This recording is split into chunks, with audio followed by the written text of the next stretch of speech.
Quartzlund. Depuis le Moyen Âge, l'artisanat et le commerce sont inséparables des villes. C'est là que les artisans se sont organisés dans des corps de métier, des corporations, skron en suédois, qui étaient une sorte d'association professionnelle avec des privilèges spéciaux. Des professions autorisées à travailler même à la campagne étaient les cordonniers, les tailleurs et les forgerons.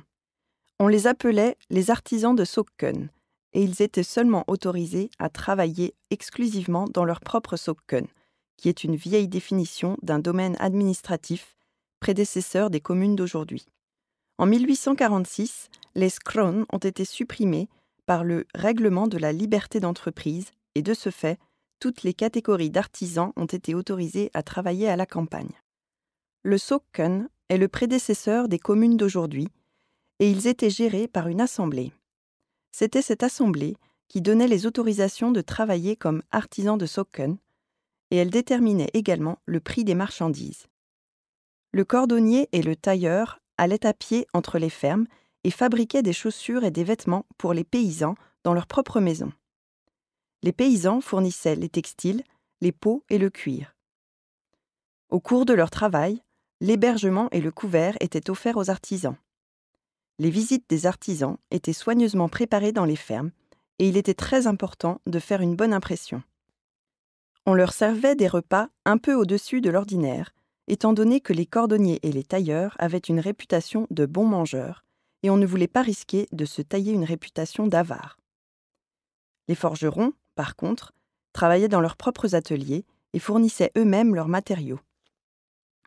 Ils avaient un statut économique et social plus élevé que les autres artisans de Socken. Ici, à Quartzlund, ont habité aussi bien des cordonniers que des tailleurs au cours du XIXe siècle. Le premier à s'y installer était Johan Lundholm en 1819. Il était marié avec Stina Ertsdotter et ils avaient 3 enfants. Le fils, Karl Johan, avait 7 ans à son arrivée à Quartzlund. Il a très tôt appris le métier comme apprenti et travailla comme cordonnier à Quartzlund au cours des années 1830 et 1840. Vers la fin des années 1860, le charpentier et fier d'Ixmann Wilhelm Hegemark vint s'installer à Quartzlund avec sa mère, sa sœur et son fils nourricier, et ils y restèrent pendant beaucoup d'années.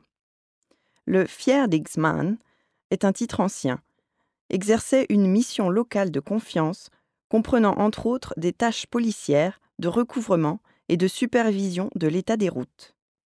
Aujourd'hui, la Fondation de la protection de l'environnement culturel, Stiftelsen Kulturmiljövård, exerce différents genres d'activités, ici à Quartzlund, dans les domaines de l'archéologie et de l'héritage culturel.